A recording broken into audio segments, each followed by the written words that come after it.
Di tengah arisan keluarga, adikku yang baru menikah berteriak lantang, "Di mana suamimu, Kak? Oh iya lupa, kamu kan janda." Satu ruangan tertawa keras. Ibu dan bapakku ikut menertawakanku. Aku tersenyum tipis, lalu bertanya balik, "Di mana uangmu?" "Oh iya, selama ini aku yang menanggung hidup kalian, sampai hari ini kan." Dan detik itu juga, aku menekan satu tombol di HP-ku, yang akan merubah semuanya. Sebelum ceritanya dimulai, silahkan tulis di kolom komentar dari daerah mana saja teman-teman yang menonton cerita ini. Jangan lupa like dan subscribe agar channel ini bisa semakin berkembang dan bisa mempersembahkan cerita yang lebih menarik lagi. Suasana ruang tengah rumah induk keluarga besar Kuncoro terasa begitu sesak siang itu. Udara panas kota Jakarta seolah tidak mampu menembus dinginnya pendingin ruangan yang berdengung halus di sudut ruangan. Hari ini adalah jadwal arisan keluarga besar yang rutin diadakan setiap bulan. Hana Larasati baru saja melangkahkan kakinya masuk ke dalam rumah yang pernah menjadi tempatnya tumbuh besar itu. Di tangannya, ia menjinjing 2 kantong besar berisi catering makanan premium yang ia pesan khusus dari restoran langganan ibunya. Aroma masakan Padang yang lezat seketika menguar, berusaha memecah keriuhan obrolan para tante dan sepupu yang sudah lebih dulu hadir. Hana tersenyum sopan, menyapa satu persatu kerabat yang dilewatinya, namun balasan yang ia terima hanyalah anggukan sekilas atau senyum tipis yang tidak sampai ke mata. Hana meletakkan bawaannya di meja makan yang sudah penuh sesak. Ibu Sarti, ibunya, sedang sibuk menata piring-piring kue di ujung meja. Wanita parubaya itu menoleh sekilas, melihat Hana yang kerepotan menata makanan, namun tidak bergerak sedikit pun untuk membantu. Alih-alih berterima kasih, Ibu Sarti justru mendengus pelan sambil mengelap tumpahan sirup di meja. Ia berkomentar bahwa Hana datang terlambat 10 menit dan membuat para tamu hampir kelaparan. Hana hanya menarik napas panjang, menahan gejolak di dadanya. Ia sudah terbiasa dengan perlakuan ini. Sebagai anak tertua yang berstatus janda, posisinya di mata Ibu Sarti seolah selalu salah. Tidak peduli seberapa banyak uang yang ia gelontorkan untuk menopang gaya hidup keluarga ini. Keriuhan tiba-tiba meledak di pintu depan. Suara tawa manja dan seruan heboh terdengar nyaring. Semua kepala di ruang tengah serentak menoleh. Di sana, Siska Amalia, adik bungsu Hana, melangkah masuk dengan gaya bak selebriti yang sedang berjalan di karpet merah. Ia menggandeng lengan suaminya, Rio Pratama, dengan posesif. Pasangan pengantin baru itu baru saja pulang dari bulan madu mereka di Bali selama 2 minggu. Penampilan Siska sangat mencolok. Ia mengenakan gaun musim panas bermotif bunga yang cerah, kacamata hitam bertengger di atas kepala, dan sebuah tas tangan bermerek yang ia tenteng sedemikian rupa agar logo emasnya terlihat jelas oleh semua orang. Ibu Sarti yang tadinya cemberut pada Hana, seketika berubah wajahnya menjadi cerah ceria. Ia berlari kecil menyambut putri kesayangannya itu dengan pelukan erat, seolah Siska baru saja pulang dari medan perang membawa medali emas. Pak Kuncoro, ayah mereka, ikut bangkit dari kursi malasnya. Wajah tuanya berseri-seri melihat Siska dan Rio. Ia menepuk bahu Rio dengan bangga, memuji menantunya yang terlihat semakin gagah setelah menikah. Rio tersenyum lebar, sebuah senyum yang bagi Hana terlihat sangat palsu dan penuh perhitungan. Rio adalah lelaki yang pandai membawa diri, namun Hana tahu betul bahwa di balik sikap manisnya, Rio adalah lelaki malas yang tidak memiliki pekerjaan tetap. Seluruh biaya pernikahan mewah mereka, hingga tiket pesawat dan hotel bintang 5 saat bulan madu, semuanya dibayar menggunakan kartu kredit tambahan yang Hana berikan pada Siska. Namun, tidak ada satu orang pun di ruangan itu yang membahas hal tersebut. Bagi mereka, kesuksesan dan kemewahan yang dinikmati Siska adalah hal yang wajar, seolah uang itu jatuh dari langit. Acara arisan pun dimulai. Hana memilih duduk di pojok ruangan, dekat dengan pintu dapur, tempat yang strategis untuk menghindari sorotan namun cukup dekat untuk memastikan stok makanan aman. Namun, Siska tampaknya tidak ingin membiarkan kakaknya tenang. Dengan suara lantang yang sengaja dikeraskan, Siska mulai bercerita tentang pengalaman bulan madunya. Ia memamerkan foto-foto matahari terbenam, makan malam romantis di pinggir pantai, hingga pelayanan spa mewah yang mereka nikmati. Para tante dan sepupu mendengarkan dengan antusias, sesekali melirik iri pada tas baru Siska. Siska menikmati perhatian itu. Ia merasa menjadi ratu hari ini. Di tengah ceritanya, tatapan Siska tiba-tiba jatuh pada Hana yang sedang menyendok nasi ke piringnya sendirian. Sebuah ide jahat terlintas di benak Siska. Ia merasa perlu menegaskan dominasinya di hadapan keluarga besar. Ia ingin menunjukkan bahwa meskipun Hana yang membiayai segalanya, Siska lah yang memiliki kehidupan yang sempurna. Siska berdeham keras, memancing perhatian semua orang untuk melihat ke arah Hana. Dengan nada yang dibuat-buat prihatin namun penuh ejekan, Siska bertanya di mana suami Hana. Siska pura-pura lupa dan menepuk dahinya sendiri dengan dramatis. Lalu berkata dengan lantang bahwa kakaknya itu kan seorang janda. Ia melanjutkan kalimatnya dengan nada mengejek, mengatakan betapa kasihannya Hana yang punya banyak uang tapi tidur sendirian, setiap malam tanpa ada yang memeluk. Ruangan itu seketika hening sejenak, sebelum akhirnya meledak dalam tawa. Tawa itu bukan tawa hangat, melainkan tawa yang merendahkan. Yang paling menyakitkan bagi Hana adalah melihat Pak Kuncoro dan Ibu Sarti ikut tertawa paling keras. Ibu Sarti bahkan menimpali dengan gurauan bahwa Hana mungkin terlalu sibuk mencari uang sampai lupa caranya merawat diri agar dilirik laki-laki lagi. Pak Kuncoro menambahkan bahwa nasib janda memang berat. Makanya Hana harusnya bersyukur masih punya keluarga yang mau menemaninya. Hati Hana mencelos. Rasa sakit yang selama ini ia pendam, rasa lelah bekerja keras siang malam demi melunasi utang judi ayahnya, membiayai perawatan kecantikan ibunya, dan menanggung gaya hidup adiknya, kini berubah menjadi gumpalan amarah yang padat dan dingin. Hana meletakkan sendoknya perlahan. Bunyi denting sendok beradu dengan piring porselen terdengar nyaring di tengah sisa tawa mereka. Hana berdiri. Wajahnya tenang, tanpa ekspresi marah yang meledak-ledak, namun matanya menyeratkan badai yang siap menghancurkan segalanya. Ia menatap lurus ke arah Siska yang masih menyeringai puas dalam pelukan Rio. Hana bertanya dengan suara yang datar namun tajam, menusuk hingga ke tulang sumsum setiap orang yang mendengarnya. Ia bertanya di mana uang Siska. Pertanyaan itu sederhana, namun membingungkan. Siska mengernyit, hendak menjawab, tapi Hana memotongnya cepat. Hana melanjutkan kalimatnya dengan dingin, mengingatkan bahwa selama ini dialah yang menanggung seluruh biaya hidup mereka. Mulai dari beras yang mereka makan, listrik yang menyalakan AC dingin ini, hingga tas yang ditenteng Siska dan baju yang dipakai Rio. Hana berhenti sejenak, membiarkan kata-katanya meresap. Lalu ia menambahkan satu kalimat pamungkas, bahwa ia menanggung semuanya sampai hari ini saja. Ruangan itu seketika langsung hening. Senyap yang mencekam menggantikan tawa riuh tadi. Tidak ada yang berani bergerak. Hana mengeluarkan ponsel pintarnya dari saku blazer. Jari jemarinya menari lincah di atas layar, membuka aplikasi perbankan prioritas yang ia miliki. Di depan mata mereka semua, Hana menekan tombol blokir untuk semua kartu kredit tambahan dan akses rekening yang selama ini dipegang oleh Siska, Ibu Sarti, dan Pak Kuncoro. Detik berikutnya, serangkaian bunyi notifikasi pesan masuk terdengar hampir bersamaan dari ponsel Siska, Ibu Sarti, dan Pak Kuncoro yang tergeletak di meja. Bunyi itu terdengar seperti lonceng kematian di tengah keheningan. Mereka buru-buru meraih ponsel masing-masing. Mata Siska membelalak lebar saat membaca pesan dari bank. Pesan itu menyatakan bahwa kartu kredit utamanya telah diblokir permanen oleh pemegang rekening utama. Ibu Sarti dan Pak Kuncoro mendapatkan notifikasi serupa mengenai rekening operasional rumah tangga. Wajah mereka pucat pasi. Hana tidak menunggu reaksi mereka lebih lanjut. Ia merapikan blazernya, mengambil tas kerjanya, dan melangkah keluar ruangan dengan kepala tegak. Ia tidak menoleh sedikitpun saat Siska mulai berteriak memanggil namanya dengan nada panik. Bagi Hana, pintu kemurahan hatinya sudah tertutup rapat, terkunci oleh hinaan mereka sendiri. Kepanikan melanda ruang tengah kediaman keluarga Kuncoro, sesaat setelah bayangan punggung Hana menghilang di balik pintu utama. Mobil mewah Hana terdengar menderu meninggalkan halaman rumah, meninggalkan jejak kebisuan yang mengerikan. Siska adalah orang pertama yang memecah keheningan itu. Ia berteriak histeris, membanting ponselnya ke sofa empuk. Ia menuduh Hana hanya menggertak. Menurut Siska, kakaknya itu tidak mungkin tega melakukan hal sekejam itu pada keluarga kandungnya sendiri.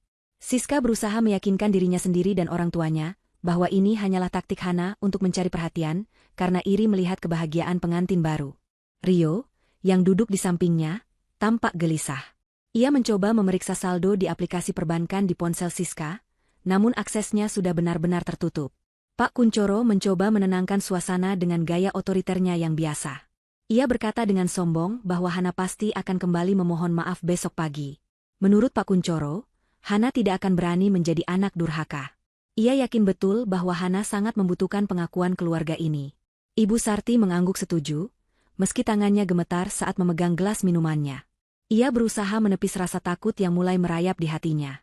Mereka memutuskan untuk melanjutkan acara arisan seolah tidak terjadi apa-apa, meski atmosfer pesta sudah hancur total. Makanan lezat yang dibawa Hana kini terasa hambar di lidah mereka. Para tamu lain, kerabat jauh yang menyaksikan drama singkat itu, mulai berpamitan satu persatu dengan alasan yang dibuat-buat, meninggalkan keluarga inti Kuncoro dalam kecemasan yang mereka coba tutupi. Malam harinya, realita mulai menggigit dengan cara yang paling memalukan. Siska dan Rio memutuskan untuk tidak menginap di rumah orang tua Siska yang ramai, melainkan kembali ke Hotel Bintang 5 di pusat kota tempat mereka memperpanjang masa menginap pasca bulan madu. Mereka berniat menikmati makan malam romantis di restoran hotel untuk melupakan kejadian siang tadi. Siska memesan menu termahal, lobster dan steak wagyu, serta sebotol anggur impor. Mereka makan dengan lahap, tertawa-tawa mengejek Hana, meyakinkan diri bahwa hidup mereka baik-baik saja. Namun, petaka terjadi saat pelayan datang membawa tagihan. Dengan percaya diri, Siska menyerahkan kartu kredit berwarna hitam yang selama ini ia banggakan. Pelayan itu menerimanya dengan sopan dan membawanya ke mesin EDC.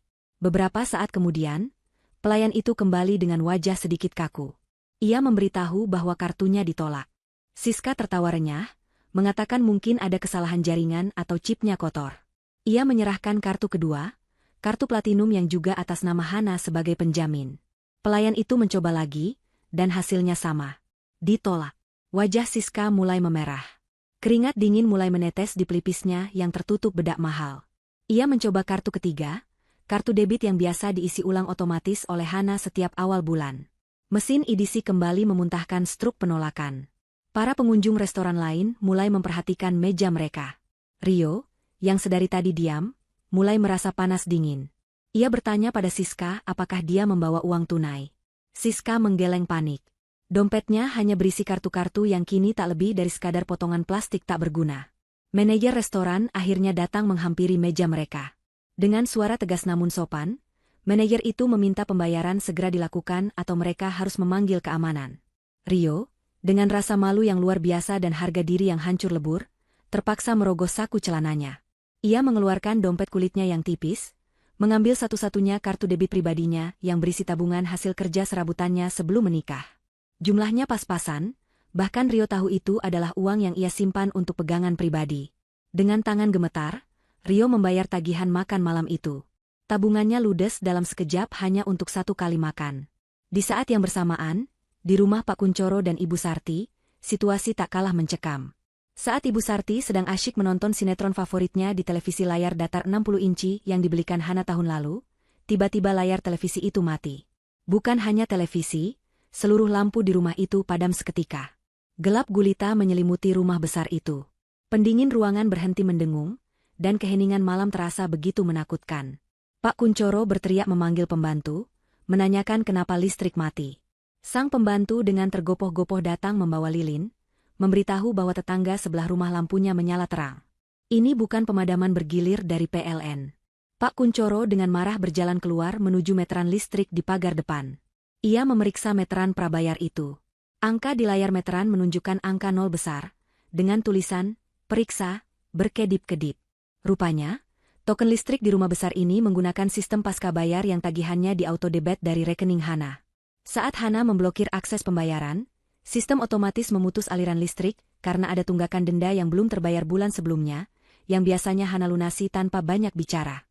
Kini, tanpa aliran dana Hana, rumah mewah itu tak ubahnya gua gelap yang panas. Nyamuk mulai berdatangan menggigit kulit halus Ibu Sarti yang biasa dimanjakan AC. Kembali ke hotel, pertengkaran hebat terjadi di dalam kamar antara Siska dan Rio. Rio membentak Siska, bertanya apa yang sebenarnya terjadi. Siska menangis, masih menyangkal kenyataan. Ia mencoba menelepon Hana berkali-kali, tapi nomornya sudah diblokir. WhatsApp-nya hanya centang 1. Rio yang frustrasi mulai menggeledah tas Siska, mencari dokumen kepemilikan mobil sport yang mereka bawa. Ia menemukan STNK mobil itu di dalam dompet gantungan kunci. Matanya membelalak saat membaca nama pemilik yang tertera di sana, Hana Larasati. Bukan Siska Amalia. Selama ini Siska mengaku mobil itu adalah hadiah kelulusannya, miliknya sendiri. Ternyata, itu aset Hana yang dipinjamkan. Rio menatap Siska dengan pandangan yang berubah total. Tatapan memuja yang biasa ia berikan kini berganti menjadi tatapan jijik dan penuh perhitungan. Ia menyadari bahwa ia telah menikahi seorang penipu. Siska yang ia kira putri orang kaya raya, ternyata hanyalah parasit yang hidup menempel pada kakaknya. Dan sekarang inangnya telah membuangnya. Rio melempar STNK itu ke wajah Siska yang sedang sesenggukan di tepi kasur.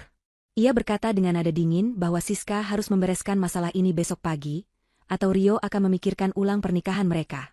Malam itu, di 2 tempat berbeda, keluarga yang sombong itu tidur dalam kegelisahan, sementara di apartemen penthouse-nya yang sunyi, Hana tidur dengan nyenyak untuk pertama kalinya dalam 10 tahun, tanpa beban di pundaknya.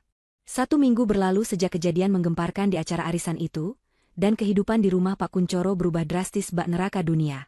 Rumah mewah yang biasanya sejuk dan nyaman kini terasa seperti oven raksasa. Tanpa aliran listrik yang memadai, karena mereka hanya mampu membeli token listrik eceran yang paling murah, pendingin ruangan sentral tidak bisa dinyalakan.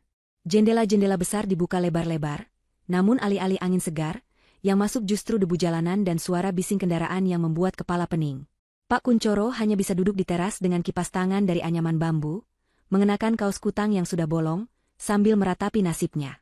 Ia menunggu Hana datang meminta maaf, tapi harapan itu semakin lama semakin terdengar konyol bahkan bagi dirinya sendiri. Tidak ada telepon, tidak ada pesan, dan yang paling parah, tidak ada transferan uang. Siang itu, mimpi buruk mereka menjadi kenyataan yang tak terelakkan. Sebuah mobil kijang tua berhenti di depan pagar rumah mereka. 2 orang pria berbadan tegap dengan jaket kulit hitam turun dari mobil. Mereka bukan tamu undangan pesta, melainkan penagih utang dari perusahaan leasing mobil. Mereka datang untuk menarik mobil SUV mewah yang selama ini menjadi kebanggaan Pak Kunchoro saat pergi ke pertemuan pensiunan. Pak Kunchoro yang sedang emosi langsung menghadang mereka di pagar. Ia berteriak lantang bahwa mereka pasti salah alamat atau salah orang, karena anaknya adalah pengusaha kaya yang selalu membayar cicilan tepat waktu. Namun, para penagih itu tidak peduli dengan gertakan sambal Pak Kunchoro. Mereka menunjukkan surat tugas resmi dan data tunggakan yang sudah macet.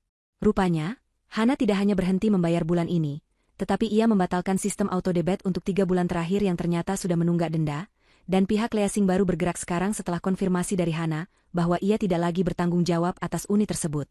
Keributan di depan pagar itu memancing perhatian para tetangga. Ibu-ibu komplek yang selama ini sering disindir Ibu Sarti karena dianggap tidak selevel, kini berkerumun di balik pagar rumah masing-masing sambil berbisik-bisik dan menahan tawa. Ibu Sarti keluar rumah dengan das terlusuh, wajahnya pucat pasi melihat mobil kebanggaan suaminya sedang dikaitkan ke mobil derek. Ia menangis histeris, memohon pada petugas agar diberi waktu 1 hari lagi untuk menghubungi Hana. Namun, permohonan itu sia-sia. Petugas tetap menarik mobil tersebut tanpa ampun. Saat mobil itu perlahan diseret menjauh dari pekarangan, rasanya separuh harga diri Pak Kunchoro ikut terbawa pergi. Tidak berhenti di situ. Sore harinya datang lagi kurir yang menagih cicilan panci presto impor dan set perlengkapan tidur sutra yang baru dipesan Ibu Sarti bulan lalu. Karena tidak bisa membayar, barang-barang yang belum sempat dipakai itu pun disita kembali di depan mata kepala mereka sendiri. Kemarahan Pak Kunchoro memuncak. Ia merasa dipermalukan habis-habisan oleh anak kandungnya sendiri. Dengan sisa uang tunai terakhir yang ada di dompet Ibu Sarti, mereka memesan taksi online menuju gedung perkantoran milik Hana di pusat bisnis Jakarta. Sepanjang perjalanan, Pak Kunchoro terus menyumpah serapah, merancang kalimat-kalimat kasar yang akan ia semprotkan ke wajah Hana agar anaknya itu sadar dan kembali patuh. Sesampainya di lobi kantor Hana yang megah, dengan lantai marmer mengkilap dan udara sejuk yang kontras dengan rumah mereka, Pak Kunchoro dan Ibu Sarti langsung melenggang menuju lift eksekutif. Namun, langkah mereka dihadang oleh 2 orang petugas keamanan berseragam safari lengkap. Resepsionis cantik di meja depan memberitahu dengan sopan namun tegas bahwa mereka tidak memiliki janji temu, dan tidak diizinkan naik ke lantai atas. Pak Kunchoro mengamuk. Ia berteriak di tengah lobi yang ramai oleh karyawan dan klien bisnis, mengatakan bahwa ia adalah ayah kandung pemilik gedung ini. Ia menuduh Hana sebagai anak durhaka yang menelantarkan orang tua demi kekayaan. Suaranya menggema, membuat beberapa orang berhenti dan merekam kejadian itu dengan ponsel mereka. Ibu Sarti ikut menimpali dengan tangisan buaya, berharap mendapat simpati orang-orang. Namun, Hana tidak turun. Pintu lift terbuka, dan yang keluar bukanlah Hana, melainkan Maya, asisten pribadi kepercayaan Hana. Maya berjalan dengan langkah tegap dan wajah datar tanpa ekspresi, membawa sebuah map tebal berwarna merah di tangannya. Aura dingin Maya seketika membuat Pak Kunchoro terdiam sejenak. Maya tidak menyalami mereka, ia hanya berdiri tegak dan menatap kedua orang tua itu dengan tatapan profesional yang menusuk. Maya menyerahkan map merah itu kepada Pak Kunchoro. Ia menjelaskan dengan suara tenang bahwa Ibu Hana sedang sibuk memimpin rapat direksi dan tidak bisa diganggu untuk urusan sepele. Pak Kunchoro dengan kasar merebut map itu, mengira isinya adalah cek atau uang tunai sebagai permintaan maaf. Namun, saat ia membukanya, matanya membelalak hingga hampir keluar. Lembar demi lembar kertas di dalam map itu bukanlah uang, melainkan rincian tagihan utang. Itu adalah rekapitulasi total semua uang yang telah dikeluarkan Hana untuk membiayai hidup orang tua dan adiknya selama 10 tahun terakhir. Mulai dari pelunasan utang judi Pak Kuncoro, biaya perawatan kecantikan Ibu Sarti, biaya kuliah Siska yang tidak pernah selesai, hingga renovasi rumah dan pembelian kendaraan. Di setiap halaman terlampir fotokopi bukti transfer dan tanda terima yang pernah ditandatangani Pak Kuncoro, yang dulu ia kira hanya sekadar formalitas administrasi kantor Hana. Total angka yang tertera di halaman terakhir mencapai 5 miliar rupiah. Maya kemudian menyampaikan pesan Hana dengan nada yang tidak bisa dibantah. Ia berkata bahwa Ibu Hana memberikan waktu tepat 2 minggu bagi Pak Kuncoro dan keluarga untuk melunasi utang tersebut, sesuai perjanjian yang tertera di atas materai pada lampiran ketiga. Jika dalam 2 minggu tidak ada pembayaran, maka tim hukum perusahaan akan memproses penyitaan aset yang tersisa. Pak Kuncoro gemetar hebat memegang map itu. Kakinya lemas. Ia ingin merobek kertas itu, tapi Maya mengingatkan bahwa itu hanyalah salinan, dan dokumen asli tersimpan aman di brankas pengacara. Maya kemudian memberi isyarat pada keamanan untuk menggiring mereka keluar. Diusir dari kantor anaknya sendiri, dengan beban utang 5 miliar di tangan, Pak Kuncoro merasa dunianya mulai runtuh perlahan namun pasti.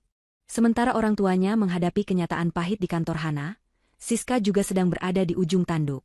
Suasana di kamar hotel bintang 5 tempat ia dan Rio menginap kini terasa mencekam seperti penjara mewah. Pihak hotel sudah memberikan peringatan terakhir, karena kartu kredit yang digunakan untuk deposit tidak bisa ditarik dananya. Mereka harus check out siang ini juga atau membayar tunai. Rio, yang sudah kehilangan kesabarannya, duduk di tepi kasur sambil merokok dengan gelisah, menatap Siska dengan tatapan penuh ancaman. Rio mengancam akan menceraikan Siska jika istrinya itu tidak segera membereskan masalah keuangan ini. Bagi Rio, pernikahan ini adalah investasi, dan jika investasi itu buntung, ia tidak segan untuk memutus kerugian secepat mungkin. Ancaman cerai itu membuat Siska panik setengah mati. Ia tidak bisa membayangkan rasa malu jika harus menjanda hanya dalam hitungan minggu setelah menikah. Dalam keputusasaan, Siska teringat pada satu-satunya aset yang ia miliki, yaitu koleksi tas-tas branded yang berjejer rapi di koper besarnya.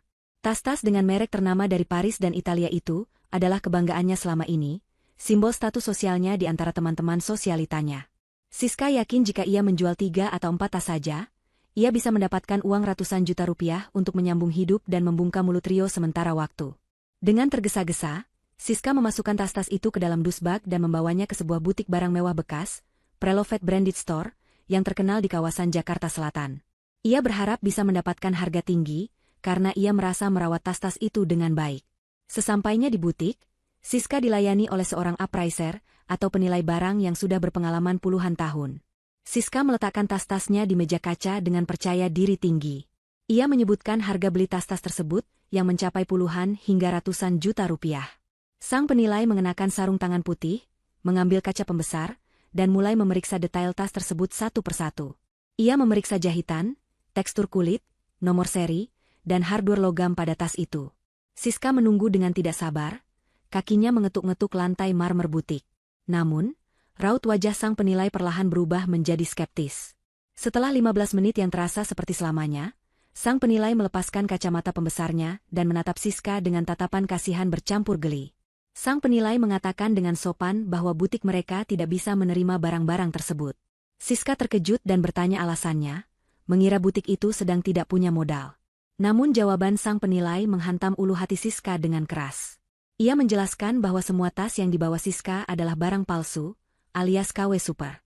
Kualitasnya memang bagus dan mirip asli, tapi tetap saja itu bukan barang otentik. Harganya di pasaran barang bekas tidak lebih dari 1 atau 2 juta rupiah saja. Siska membantah keras, wajahnya merah padam karena malu, apalagi ada pelanggan lain yang mendengar. Ia bersikeras bahwa ia membelinya dengan harga mahal. Namun, jauh di lubuk hatinya, ingatan Siska berputar kembali. Dulu, Hana memang sering mentransfer uang puluhan juta untuk Siska membeli tas sebagai hadiah ulang tahun. Namun, Siska yang serakah seringkali menggunakan sebagian besar uang itu untuk berpesta di klub malam dan mentraktir teman-temannya, lalu sisa uangnya ia belikan tas tiruan kualitas tinggi agar tetap terlihat kaya di depan Hana dan orang lain. Kebohongan yang ia tanam bertahun-tahun lalu kini berbalik menyerangnya di saat yang paling krusial. Siska keluar dari butik itu dengan langkah gontai. Tas-tas yang tadinya ia anggap harta karun kini terasa seperti sampah tak berharga di tangannya. Rio yang menunggunya di parkiran mobil sewaan murahan, karena mobil Hana sudah ditarik, langsung mengamuk saat tahu Siska tidak membawa uang sepeser pun. Pertengkaran hebat terjadi di dalam mobil. Rio memaki Siska sebagai penipu ulung. Siska menangis meraung-raung, memohon kesempatan terakhir. Tiba-tiba, sebuah ide gila dan kriminal terlintas di benak Siska. Ia teringat bahwa orang tuanya menyimpan sertifikat rumah induk di dalam brankas kamar utama. Rumah itu nilainya miliaran karena lokasinya strategis. Jika ia bisa mengambil sertifikat itu dan menggadaikannya ke rentenir, ia bisa mendapatkan uang tunai cepat untuk menyelamatkan pernikahannya dan gaya hidupnya. Persetan dengan masa depan, Siska butuh uang sekarang. Mereka berdua memacu kendaraan menuju rumah orang tua Siska. Sesampainya di sana, rumah sedang sepi di bagian depan karena Pak Kuncoro dan Ibu Sarti sedang bertengkar hebat di dapur mengenai sisa uang belanja. Memanfaatkan kelengahan itu, Siska mengendap-endap masuk ke kamar utama orang tuanya. Jantungnya berdegup kencang, keringat dingin mengucur deras. Ia tahu persis letak brankas itu, tersembunyi di balik lukisan tua di dinding. Tangan Siska gemetar saat memutar kombinasi angka brankas yang merupakan tanggal lahir Siska sendiri, bukti betapa orang tuanya sangat mencintainya. Terdengar bunyi klik, dan pintu brankas terbuka. Mata Siska berbinar penuh harap, tangannya merogoh ke bagian dalam brankas yang gelap. Namun, tangannya hanya meraba udara kosong dan permukaan besi yang dingin. Tidak ada tumpukan perhiasan emas Ibu Sarti, tidak ada uang tunai simpanan Pak Kuncoro, dan yang paling mengerikan, tidak ada sertifikat rumah. Brankas itu kosong melompong. Siska meraba-raba lagi dengan panik, hingga ujung jarinya menyentuh secari kertas kecil yang tergeletak di dasar brankas. Siska mengambil kertas itu dan membawanya ke dekat jendela, agar bisa terbaca. Di kertas itu tertulis tulisan tangan Hana yang rapi dan tegas. Pesan itu singkat namun mematikan. Mencari sertifikat rumah? Sertifikat ini sudah dibalik nama atas nama Hana Larasati 3 tahun lalu, sebagai jaminan pelunasan utang bapak di meja judi. Ingat, rumah ini sekarang milikku. Siska merosot ke lantai. Kakinya tidak lagi mampu menopang tubuhnya. Rio yang ikut masuk dan mengintip dari balik bahu Siska, membaca tulisan itu dengan wajah yang berubah menjadi batu. Harapan terakhirnya untuk mendapatkan uang dari keluarga ini musnah sudah. Rio menatap Siska yang terduduk lemas dengan pandangan jijik yang semakin dalam. Ternyata keluarga ini benar-benar tidak punya apa-apa selain utang dan kebohongan. Rio tidak berkata apa-apa, ia hanya berbalik badan dan melangkah pergi meninggalkan Siska sendirian di kamar yang gelap itu. Suara langkah kaki Rio yang menjauh terdengar, seperti palu hakim yang mengetuk vonis akhir bagi kehidupan pernikahan Siska. Di lantai bawah, suara tangisan Ibu Sarti dan teriakan frustrasi Pak Kuncoro menjadi lagu latar yang menyedihkan bagi kehancuran total keluarga parasit tersebut. Kondisi di rumah keluarga Pak Kuncoro semakin mencekam seiring berjalannya waktu. Listrik yang padam dan ancaman penyitaan aset membuat akal sehat mereka tumpul. Dalam kepanikan yang memuncak karena tidak adanya jalan keluar finansial, Siska mencetuskan sebuah ide terakhir yang dianggapnya brilian untuk memaksa Hana kembali tunduk. Siska merasa bahwa satu-satunya hal yang ditakuti oleh orang kaya seperti Hana adalah reputasi buruk. Jika mereka tidak bisa memeras uang Hana secara langsung, maka mereka akan menghancurkan nama baiknya di hadapan publik hingga Hana mengemis minta damai. Siska yakin kekuatan media sosial bisa membalikkan keadaan. Dengan sisa baterai ponselnya dan bantuan powerbank murahan, Siska mulai menyusun skenario drama keluarga yang menyayat hati. Ia mengajak Ibu Sarti dan Pak Kuncoro untuk ikut serta dalam video tersebut, meyakinkan mereka bahwa ini adalah satu-satunya cara agar mereka bisa makan enak lagi. Siska menyalakan kamera ponselnya dan mulai merekam. Ia tidak menggunakan filter kecantikan seperti biasanya, justru membiarkan wajahnya terlihat kusam dan matanya sembab agar terlihat menderita. Dengan air mata buatan yang ia teteskan menggunakan obat mata, Siska mulai bercerita di depan kamera dengan suara bergetar. Ia mengarang cerita bahwa kakaknya, Hana, telah berubah menjadi monster sejak menjadi janda kaya raya. Siska menuduh Hana menelantarkan orang tua yang sudah tua renta tanpa sepeser pun uang, membiarkan ayah mereka sakit tanpa pengobatan, dan memutus listrik rumah orang tua hanya karena masalah sepele. Ibu Sarti ikut muncul di video itu, duduk di kursi roda bekas milik nenek yang sudah lama meninggal, sebuah properti tambahan agar terlihat semakin dramatis. Ibu Sarti menangis terseduh-seduh, mengatakan bahwa ia menyesal telah melahirkan anak yang lebih mencintai uang daripada ibu kandungnya sendiri. Video itu ditutup dengan permohonan Siska agar netizen membantu memviralkan ketidakadilan ini. Benar saja, dalam hitungan jam, video tersebut meledak di dunia maya. Judul, Kisah Pilu Orang Tua Dibuang Anak Pengusaha Kaya, menjadi topik hangat di berbagai platform media sosial. Kolom komentar dibanjiri hujatan netizen yang termakan narasi Siska. Mereka mencaci maki Hana, menyebutnya wanita tidak punya hati, anak durhaka, hingga seruan untuk memboikot bisnis properti milik Hana. Siska tersenyum puas melihat notifikasi yang membanjir. Ia merasa di atas angin. Rio, yang masih bertahan karena belum punya tempat tujuan lain, ikut memanaskan suasana dengan membagikan video itu ke grup-grup WhatsApp teman-temannya. Mereka yakin, sebentar lagi Hana akan menelepon sambil menangis memohon agar video itu dihapus dengan imbalan transferan uang dalam jumlah besar. Mereka menunggu dering telepon itu dengan hati berdebar penuh kemenangan semu. Namun, mereka lupa siapa lawan mereka sebenarnya.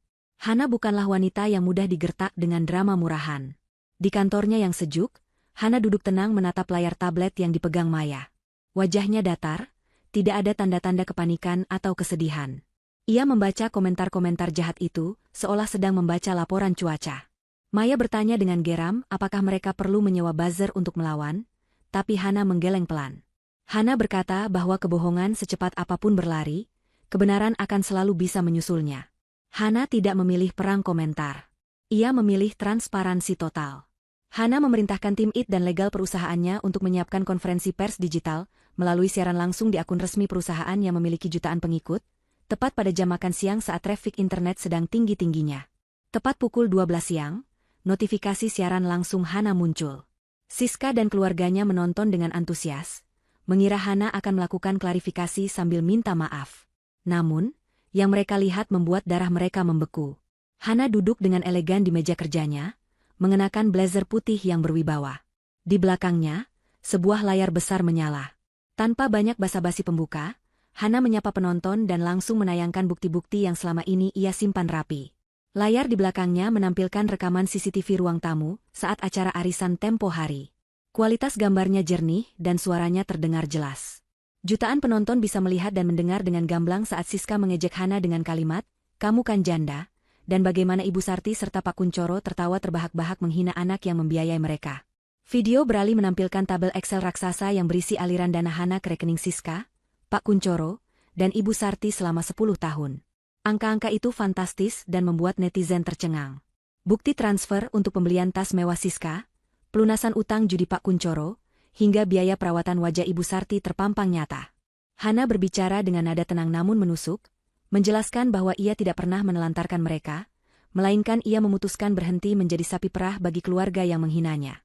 Ia juga menunjukkan bukti pembayaran listrik, air, dan pajak rumah yang selalu ia bayar tepat waktu sebelum insiden penghinaan itu terjadi. Hana menutup siaran langsungnya dengan sebuah pernyataan tegas, bahwa ia akan menempuh jalur hukum atas pencemaran nama baik jika video fitnah Siska tidak dihapus dalam waktu 1 jam. Angin berbalik arah dengan kecepatan badai. Netizen yang tadinya membela Siska kini merasa tertipu dan marah. Kolom komentar media sosial Siska yang tadinya penuh dukungan berubah menjadi lautan caci maki. Mereka menyebut Siska sebagai parasit tidak tahu diri, adik durhaka, dan penipu. Julukan, keluarga lintah darat, mulai menggema di mana-mana. Siska panik luar biasa. Ia mencoba menghapus videonya, tapi jejak digital sudah tersebar kemana-mana. Ponselnya terus bergetar, bukan karena dukungan, tapi karena teror pesan dari orang-orang yang membencinya. Di ruang tengah yang panas, Pak Kuncoro terduduk lemas memegangi dadanya yang sesak. Sementara Ibu Sarti menangis histeris, kali ini tangisan ketakutan yang nyata. Serangan balik mereka tidak hanya gagal, tapi menjadi bumerang yang menghancurkan sisa harga diri yang mereka miliki. Hana telah memenangkan pertempuran opini publik tanpa perlu meneteskan satu butir air mata pun. Fajar menyingsing di ufuk timur, membawa serta hawa panas yang sudah terasa sejak pagi buta. Bagi keluarga Pak Kuncoro, matahari terbit kali ini bukan membawa harapan, melainkan membawa petaka yang sudah dijanjikan. Tepat pukul 8 pagi, sesuai ultimatum yang diberikan Hana melalui siaran langsungnya kemarin, sebuah truk besar berwarna kuning berhenti di depan gerbang rumah. Di belakangnya, sebuah mobil sedan hitam berisi tim pengacara dan beberapa petugas keamanan berseragam lengkap ikut berhenti. Tidak ada preman, tidak ada kekerasan fisik, semua tampak resmi dan menakutkan karena legalitasnya yang kuat. Maya turun dari mobil sedan itu, memegang sebuah map berisi surat perintah pengosongan rumah.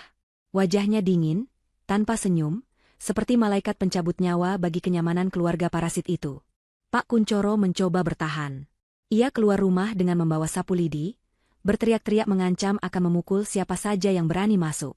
Ia berteriak bahwa ini adalah rumahnya, tanah kelahirannya, dan tidak ada anak yang berhak mengusir ayahnya sendiri. Namun, pengacara Hana dengan tenang menunjukkan sertifikat asli kepemilikan rumah yang sudah atas nama Hana Larasati. Ia mengingatkan Pak Kuncoro bahwa 3 tahun lalu, Pak Kuncoro sendiri yang memohon sambil bersujud di kaki Hana agar Hana menebus rumah ini dari rentenir judi, dengan kesepakatan kepemilikan berpindah tangan. Pak Kuncoro terdiam 1000 bahasa. Ingatannya kembali pada malam memalukan itu, malam di mana ia menggadaikan harga dirinya demi menutup utang judi. Sapu lidi di tangannya terjatuh ke tanah, seiring dengan runtuhnya pertahanan terakhirnya. Proses pengosongan pun dimulai. Para petugas pengangkut barang bekerja dengan cepat dan efisien. Namun, mereka tidak mengangkut barang-barang milik Pak Kuncoro untuk dipindahkan ke tempat baru, melainkan mereka mengangkut barang-barang aset milik Hana untuk dibawa pergi. Sofa kulit Italia, televisi layar datar, lemari es 2 pintu, hingga tempat tidur king size di kamar utama, semuanya diangkut keluar. Ternyata, hampir 90% isi rumah itu adalah barang yang dibeli Hana. Keluarga Pak Kuncoro hanya dibiarkan memiliki pakaian-pakaian lama mereka dan perabotan plastik murahan yang mereka beli sendiri puluhan tahun lalu. Tetangga sekitar mulai berkerumun menonton tontonan gratis ini. Bu Tejo, tetangga sebelah yang sering dipameri tas baru oleh Ibu Sarti, kini berdiri di pagar sambil menggeleng-gelengkan kepala dengan senyum sinis yang menyakitkan. Rasa malu menyelimuti Ibu Sarti, hingga ia ingin bumi menelannya saat itu juga. Siska menangis histeris di teras, memeluk koper berisi baju-bajunya. Ia menolak untuk pergi. Ia berteriak memanggil Rio, suaminya, berharap laki-laki itu akan melakukan sesuatu, mungkin melawan petugas atau setidaknya membawanya pergi ke tempat yang layak. Rio memang muncul dari dalam rumah, membawa tas ransel besar miliknya sendiri. Namun, Rio tidak menghampiri Siska untuk menenangkannya. Rio berjalan melewati Siska begitu saja menuju gerbang. Siska mengejarnya, menarik lengan baju Rio dengan putus asa. Ia bertanya mau kemana mereka akan pergi setelah ini. Rio berhenti, menepis tangan Siska dengan kasar hingga Siska terhuyung ke belakang. Rio menatap Siska dengan tatapan yang benar-benar kosong dari rasa cinta, yang tersisa hanya kebencian karena merasa tertipu. Di depan semua orang, di depan tetangga dan petugas pindahan, Rio mengucapkan kalimat perpisahan yang tajam. Ia berkata bahwa ia tidak mendaftar untuk hidup melarat seperti gelandangan. Ia menikahi Siska karena mengira Siska adalah wanita kaya yang bisa menjamin masa depannya, bukan penipu yang numpang hidup pada kakaknya. Rio kemudian merogoh saku celananya, mengeluarkan kunci mobil duplikat, mobil yang sebenarnya sudah ditarik leasing, dan melemparkannya ke tanah di depan kaki Siska. Rio juga mengeluarkan sebuah amplop coklat dari ranselnya. Itu adalah surat gugatan cerai yang sudah ia persiapkan semalam. Ia berkata bahwa pengacaranya akan menghubungi Siska untuk urusan administrasi, dan mulai detik ini mereka tidak ada hubungan apa-apa lagi. Siska menjerit memanggil nama Rio saat lelaki itu melompat naik ojek online yang sudah menunggunya di ujung jalan. Rio pergi tanpa menoleh sedikitpun, meninggalkan Siska yang hancur lebur di aspal panas. Ibu Sarti memeluk Siska, keduanya menangis meraung-raung di tengah halaman rumah yang kini kosong melompong. Pak Kuncoro hanya bisa duduk bersimpu di teras yang kotor, menatap nanar pada rumah mewah yang dulu ia banggakan, yang kini pintunya dikunci rapat oleh Maya. Maya memberikan satu kunci gembok pagar kepada satpam komplek, dan berpesan agar tidak membiarkan orang asing masuk tanpa izin pemilik baru. Maya kemudian masuk ke mobilnya dan pergi, meninggalkan keluarga itu di trotoar jalanan. Matahari semakin tinggi, membakar kulit mereka yang tidak terbiasa terkena panas. Tetangga satu persatu bubar, enggan terlibat atau menolong keluarga yang selama ini terkenal sombong itu. Mereka benar-benar sendirian sekarang. Tidak ada rumah, tidak ada uang, tidak ada kendaraan, dan tidak ada harga diri. Pak Kuncoro, dengan tangan gemetar, memungut beberapa tas pakaian yang tercecer. Ia mengajak istri dan anaknya untuk pergi mencari kontrakan petak, atau setidaknya masjid untuk berteduh sementara. Langkah mereka gontai, menyeret kaki yang berat menjauh dari istana masa lalu mereka. Di balik kaca mobil sedan hitam yang menjauh, Maya menelepon Hana, melaporkan bahwa tugasnya sudah selesai. Hana yang berada di ujung telepon hanya menjawab singkat, menyuruh Maya untuk segera kembali ke kantor, karena masih banyak pekerjaan yang lebih penting daripada mengurus sampah masa lalu. Pengusiran itu bukan hanya memindahkan fisik mereka, tapi juga melempar mereka dari langit ketujuh langsung ke dasar jurang realita yang keras. Hidup Siska berubah 180 derajat dalam waktu kurang dari 1 bulan. Tidak ada lagi bangun siang di kasur empuk dengan spray sutra, tidak ada lagi pelayan yang membawakan jus jeruk segar ke kamar, dan tidak ada lagi agenda belanja tas mewah. Kini, Siska terbangun setiap pukul 4 pagi di sebuah kamar kos sempit berukuran 3 kali 3 meter di pinggiran Jakarta yang pengap. Dinding kamarnya lembab dan berjamur, kasurnya tipis dan keras, hingga membuat punggungnya sakit setiap kali bangun. Suara bising tetangga yang bertengkar dan tangisan bayi menjadi alarm alaminya setiap hari. Siska harus segera bangun, bukan untuk pergi ke spa, melainkan untuk berebut kamar mandi umum dengan penghuni kos lainnya sebelum air habis. Tanpa uang sepeser pun dari Hana dan tanpa suami yang bisa diandalkan setelah Rio menceraikannya, Siska dipaksa menelan pil pahit kehidupan nyata yang selama ini ia hindari. Siska mencoba melamar pekerjaan ke berbagai perusahaan dengan bermodalkan ijazah sarjananya. Ia merasa percaya diri pada awalnya, berpikir bahwa penampilannya yang menarik dan gelar sarjananya akan memudahkannya mendapatkan posisi staf kantor atau sekretaris. Namun, jejak digital adalah hantu yang tidak bisa ia lari darinya. Setiap kali pewawancara mengetik namanya di mesin pencari, video viral tentang dirinya yang menghina orang tua dan kakaknya langsung muncul di urutan teratas. Reputasinya hancur lebur. Tidak ada perusahaan bona fide yang mau mempekerjakan seseorang yang dicap sebagai penipu keluarga dan anak durhaka. Setelah puluhan penolakan yang menyakitkan, dan karena perutnya sudah tidak bisa diajak kompromi, Siska akhirnya menerima satu-satunya pekerjaan yang tersedia untuknya. Sebuah pekerjaan yang dulu sering ia pandang sebelah mata dan ia hina, petugas kebersihan alias cleaning service. Siska diterima bekerja di sebuah perusahaan alidaya yang menempatkan tenaga kebersihan di gedung-gedung perkantoran mewah di pusat bisnis Sudirman. Hari pertama bekerja adalah siksaan batin yang luar biasa. Siska harus mengenakan seragam biru muda yang ukurannya terlalu besar dan bahan yang kasar di kulit halusnya. Ia harus memakai sepatu bot karet jelek dan topi yang menutupi rambutnya yang mulai kusam, karena tidak pernah ke salon lagi. Tugas pertamanya adalah membersihkan toilet wanita di lantai dasar. Siska menahan napas dan rasa mual saat harus menyikat kloset yang kotor. Ia menangis dalam diam di dalam bilik toilet, teringat betapa dulu ia sering memarahi petugas kebersihan di mal hanya karena lantai sedikit basah. Kini, karma itu datang dengan tunai.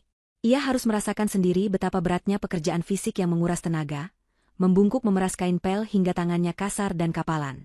1 bulan Siska bekerja dengan penuh penderitaan, hingga suatu hari manajer area mengumpulkan semua staf kebersihan di lobi utama pagi-pagi sekali. Manajer memberitahu dengan panik bahwa hari ini pemilik gedung yang baru akan melakukan inspeksi mendadak. Semua sudut harus mengkilap, tidak boleh ada debu sedikit pun. Siska ditugaskan untuk mengepel lantai marmer di area lobi utama, tempat yang paling ramai dan terbuka. Siska bekerja dengan kepala tertunduk. Takut ada kenalan lamanya yang melihatnya dalam kondisi menyedihkan seperti ini. Ia menggosok lantai dengan sekuat tenaga, keringat bercucuran di dahinya. Tiba-tiba, suasana lobi menjadi hening. Pintu kaca otomatis terbuka lebar, dan rombongan VIP masuk dengan langkah tegap. Siska bisa melihat sepatu-sepatu mengkilap dan jas mahal dari sudut matanya yang menunduk. Jantung Siska berhenti berdetak saat ia mengenali suara langkah kaki yang tegas dan aroma parfum rose oud yang sangat familiar dan mahal. Ia memberanikan diri melirik sedikit ke atas. Di sana, dikelilingi oleh para direktur dan manajer gedung, berdiri Hana Larasati. Kakaknya itu terlihat begitu berkuasa dan menawan. Hana mengenakan setelan bisnis abu-abu tua yang membalut tubuhnya dengan sempurna, wajahnya bersinar penuh wibawa, kontras sekali dengan Siska yang kucel dan bau keringat. Rupanya, gedung perkantoran mewah tempat Siska bekerja mengepel lantainya, adalah salah satu aset properti baru yang diakuisisi oleh perusahaan Hana. Siska ingin lari, ingin bersembunyi, tapi kakinya terpaku di lantai. Rasa malu yang amat sangat menjalar dari ujung kaki hingga ubun-ubun. Rombongan itu berjalan mendekat ke arah Siska. Siska menundukkan wajahnya dalam-dalam, berharap Hana tidak mengenalinya di balik masker dan topi yang ia pakai. Namun, langkah Hana berhenti tepat di depan Siska yang sedang memegang kain pel. Siska gemetar hebat, ia membayangkan Hana akan memarahinya, mempermalukannya di depan umum, atau mungkin mengusirnya. Keheningan yang mencekam terjadi selama beberapa detik. Semua orang menunggu apa yang akan dilakukan pemilik gedung. Namun, Hana tidak berteriak. Ia bahkan tidak menyebut nama Siska. Dengan nada suara yang datar, dingin, dan sangat profesional, Hana menunjuk ke arah noda kecil di dekat sepatu bot Siska. Hana berkata pada manajer gedung di sampingnya, bahwa lantainya masih terlihat kusam dan meminta agar standar kebersihan ditingkatkan lagi. Hanya itu. Hana tidak menyapa Siska. Ia tidak bertanya kabar, tidak mengejek, bahkan tidak menganggap Siska ada sebagai seorang adik. Bagi Hana, Siska saat itu hanyalah seorang petugas kebersihan anonim yang kerjanya kurang bersih. Hana lalu melangkah pergi melanjutkan inspeksinya, diikuti oleh rombongan yang sibuk mencatat perintahnya. Siska ditinggalkan berdiri mematung di tengah lobi yang luas. Air matanya menetes membasahi lantai marmer yang baru saja ia pel. Pengabaian itu terasa jauh lebih menyakitkan daripada tamparan. Siska menyadari bahwa di mata Hana, ia sudah tidak lagi dianggap keluarga, bahkan tidak lagi dianggap musuh yang pantas dilawan. Ia hanyalah debu yang harus disingkirkan agar lantai tetap bersih. Siska kembali memeras kain pelnya dengan hati yang hancur, menyadari bahwa posisinya kini berada tepat di bawah telapak kaki kakaknya yang dulu ia hina. Sementara Siska bergulat dengan nasibnya di ibu kota, kondisi Pak Kuncoro dan Ibu Sarti di pinggiran kota tak kalah memprihatinkan. Mereka tinggal di sebuah rumah kontrakan petak yang dindingnya hanya separuh tembok dan separuh triplek. Atap seng membuat rumah itu terasa seperti panggangan saat siang hari dan sangat dingin saat malam hujan. Lingkungan sekitar mereka padat dan kumuh, jauh dari kenyamanan perumahan elit tempat mereka tinggal puluhan tahun. Tetangga mereka adalah buruh harian yang sibuk dengan urusan masing-masing dan tidak peduli dengan gengsi. Pak Kuncoro, yang tidak terbiasa dengan pola makan buruk dan stres tinggi, mulai sakit-sakitan. Tekanan darahnya melonjak drastis, dan ia sering mengeluh pusing hebat hingga separuh badannya terasa berat. Suatu malam, Pak Kuncoro jatuh pingsan di kamar mandi sempit mereka. Ibu Sarti berteriak histeris meminta tolong tetangga. Dengan bantuan warga sekitar, Pak Kuncoro dibawa ke puskesmas terdekat menggunakan becak motor, karena mereka tidak punya uang untuk memesan taksi. Di puskesmas, dokter mendiagnosis Pak Kuncoro terkena serangan stroke ringan akibat hipertensi yang tidak terkontrol. Dokter menyarankan agar Pak Kuncoro dirujuk ke rumah sakit besar untuk mendapatkan terapi lanjutan dan obat-obatan rutin yang harganya tidak murah. Ibu Sarti menangis mendengar penjelasan dokter. Uang simpanan mereka dari hasil menjual cincin kawin terakhir sudah menipis, hanya cukup untuk makan seminggu lagi. Tidak mungkin mereka bisa membiayai pengobatan stroke yang butuh jutaan rupiah per bulan. Dalam keputusasaan melihat suaminya terbaring lemah dengan mulut sedikit miring dan bicara yang mulai tidak jelas, Ibu Sarti menekan egonya dalam-dalam. Ia tahu hanya ada satu orang yang bisa menolong mereka, Hana. Meskipun Hana telah mengusir mereka, naluri Ibu Sarti berkata bahwa sebagai anak, Hana tidak mungkin tega membiarkan ayahnya mati perlahan tanpa obat. Keesokan harinya, Ibu Sarti nekat pergi ke rumah lama Hana, rumah mewah tempat Hana tinggal sekarang. Langit Jakarta mendung gelap, seolah mendukung suasana hati Ibu Sarti yang kelabu. Ia menghabiskan sisa uang recehnya untuk naik angkutan umum, berdesak-desakan dengan penumpang lain, sesuatu yang tidak pernah ia lakukan selama 10 tahun terakhir.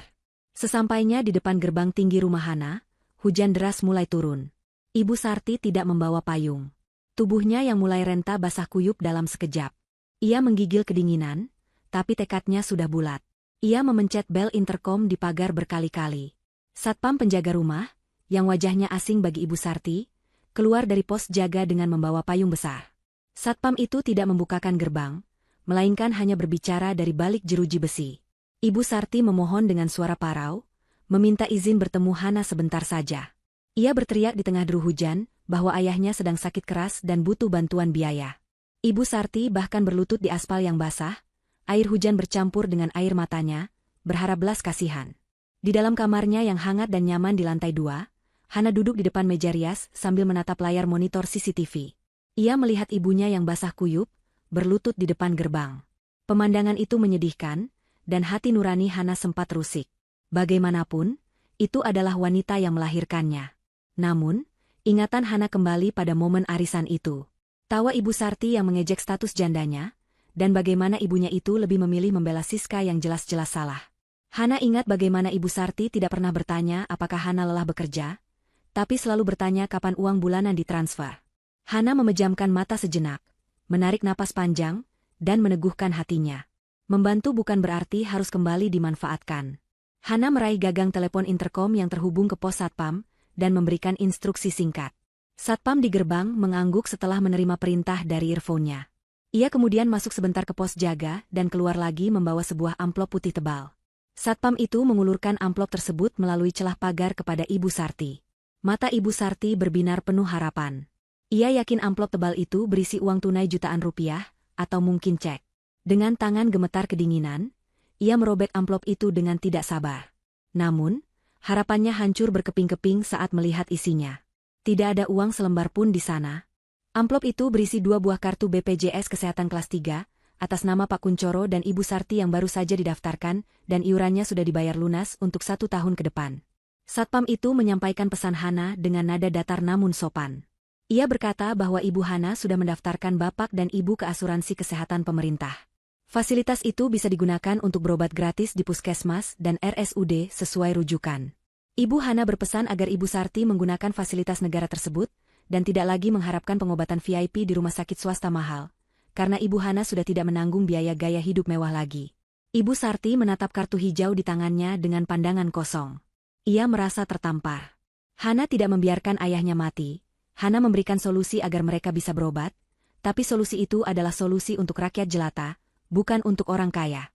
Hana telah menempatkan mereka kembali ke tempat yang seharusnya. Ibu Sarti menangis meraung di bawah guyuran hujan, meratapi nasibnya. Ia sadar bahwa pintu hati Hana sudah benar-benar tertutup untuk kemewahan. Hana masih berbaik hati memastikan mereka tidak mati sakit, tapi hanya sebatas itu. Kewajiban kemanusiaan sudah Hana tunaikan. Tapi kewajiban sebagai mesin ATM keluarga sudah ia matikan selamanya. Dengan langkah berat dan tubuh menggigil, Ibu Sarti berbalik arah, menggenggam erat kartu BPJS itu, satu-satunya nyawa cadangan yang mereka miliki. Ia pulang ke kontrakan dengan kekalahan telak, membawa kabar bahwa mulai hari ini mereka harus antre berobat berjam-jam bersama orang-orang miskin lainnya, sebuah realita baru yang harus mereka telan bulat-bulat.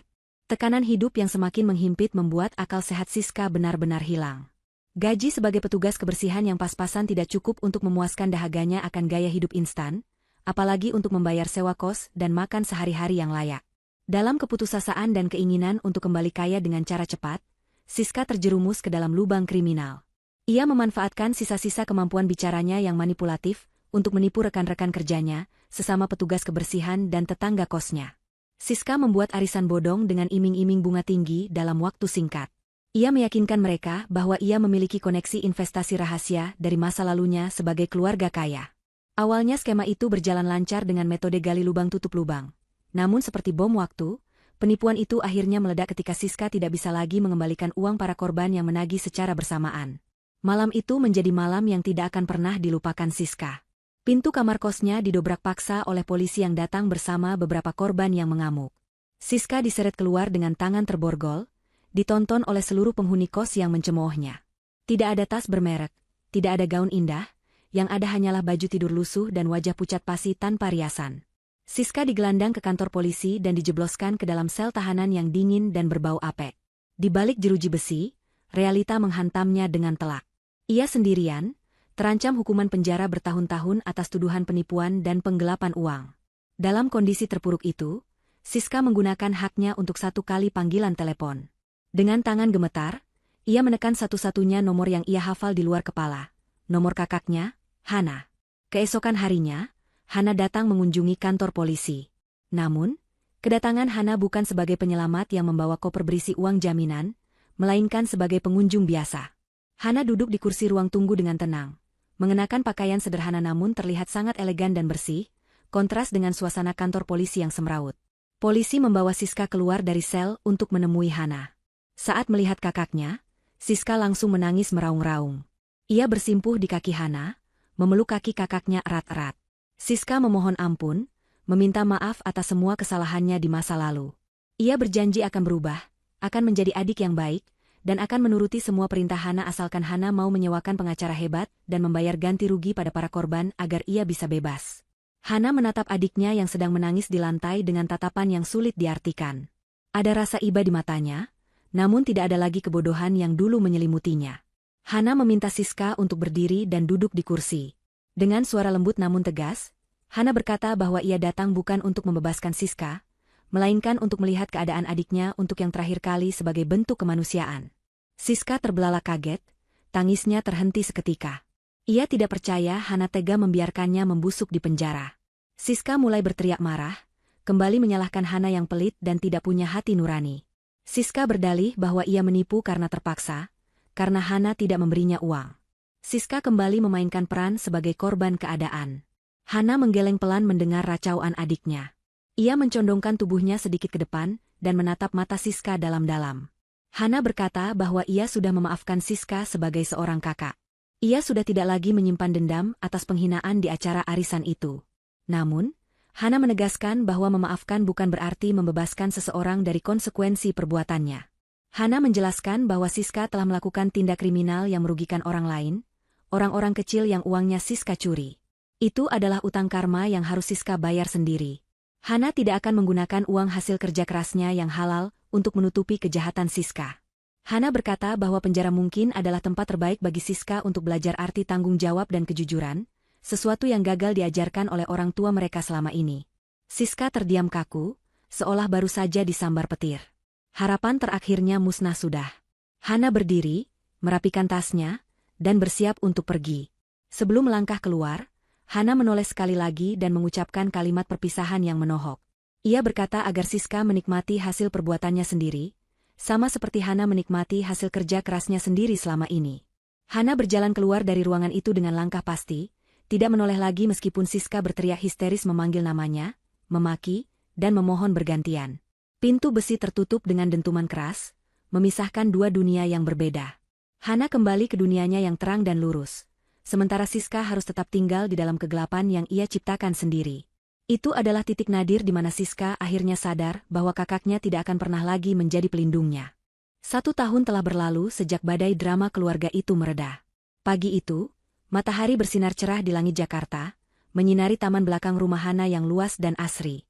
Hari ini adalah hari ulang tahun Hana. Tidak ada pesta pora yang berlebihan atau pamer kemewahan yang norak. Hana hanya mengadakan acara syukuran sederhana di taman, mengundang sahabat-sahabat terdekat, rekan bisnis yang setia, dan karyawan-karyawan yang sudah ia anggap seperti keluarga sendiri, termasuk Maya yang selalu setia mendampinginya. Suasana pesta itu terasa sangat hangat dan tulus. Tawa yang terdengar di sana adalah tawa bahagia, bukan tawa mengejek. Aroma barbeku dan kue tart memenuhi udara. Hana terlihat jauh lebih muda dan segar daripada setahun lalu. Beban berat yang selama ini ia pikul sendirian telah hilang sepenuhnya. Ia mengenakan gaun putih sederhana, wajahnya memancarkan ketenangan batin yang tidak bisa dibeli dengan uang. Di sela-sela pesta, Maya datang menghampiri Hana dengan membawa sebuah tablet. Maya ingin menunjukkan sesuatu, tapi ia ragu apakah ini waktu yang tepat. Hana tersenyum dan memberi isyarat agar Maya menunjukkannya saja. Di layar tablet itu, terpampang sebuah berita daring lokal. Berita itu memuat foto penangkapan komplotan penipu di penjara wanita, karena berkelahi memperebutkan makanan. Di sudut foto itu, terlihat wajah Siska yang kurus kering, rambutnya dipotong pendek asal-asalan, dan wajahnya terlihat jauh lebih tua dari usianya. Tatapan matanya kosong dan penuh kepahitan. Hana menatap foto itu sejenak, tidak ada rasa senang melihat penderitaan itu, tapi juga tidak ada rasa sedih. Ia hanya merasa lega bahwa racun itu sudah jauh dari hidupnya. Maya kemudian menggeser layar tablet, menunjukkan sebuah video amatir yang viral di media sosial tentang razia pedagang kaki lima. Dalam video itu, terlihat Pak Kuncoro dan Ibu Sarti sedang berjualan gorengan di pinggir jalan yang berdebu. Mereka terlihat renta dan lelah. Pak Kuncoro yang dulu sombong kini membungkuk melayani pembeli dengan pakaian lusuh, sementara Ibu Sarti menggoreng tempe dengan wajah berminyak dan penuh keringat. Dalam video itu, terdengar suara pembeli yang bertanya apakah mereka orang tua dari pengusaha sukses Hana Larasati. Ibu Sarti hanya diam, menunduk malu, tidak berani mengakui.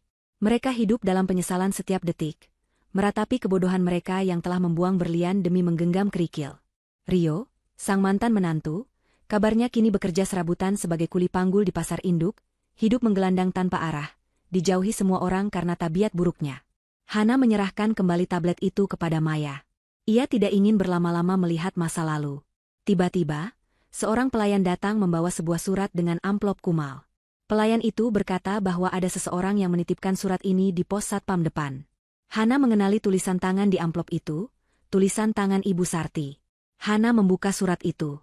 Isinya singkat, penuh dengan kata-kata memelas, meminta sumbangan uang barang sedikit saja karena mereka diusir dari kontrakan.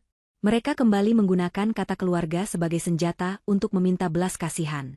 Hana membaca surat itu tanpa ekspresi. Dulu, surat seperti ini pasti akan membuatnya luluh dan langsung mentransfer uang. Tapi Hana yang sekarang adalah wanita baru yang telah belajar mencintai dirinya sendiri. Hana mengambil sebuah lilin aromaterapi yang menyala di atas meja. Dengan gerakan tenang dan anggun, ia mendekatkan ujung surat itu ke api lilin. Kertas itu perlahan terbakar.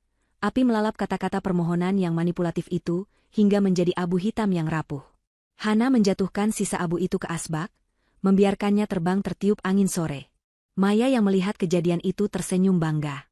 Hana menatap sekelilingnya, melihat orang-orang yang sedang tertawa bersamanya, orang-orang yang ada di saat ia susah maupun senang tanpa syarat. Hana menyadari satu hal penting. Definisi keluarga baginya telah berubah total. Hana mengangkat gelas tehnya, tersenyum pada Maya dan para sahabatnya.